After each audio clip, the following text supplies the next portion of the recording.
Hey guys, welcome. So if you just got a new phone, a laptop or smart TV and want to connect it to your Xfinity Wi-Fi, here's the step-by-step tutorial.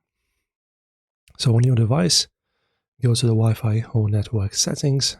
So say you want to do this from your laptop or something, you go to network internet, then you go to Wi-Fi, and in here you will see your available networks and your Xfinity router. If you haven't changed the name, will be named as Xfinity, so you just look for it in the list and connect it through here. So you just tap on your network name, say this one, tap on connect, then enter the password and you're done. And if you're using a Xfinity app, open connect, select your network and scroll down to devices.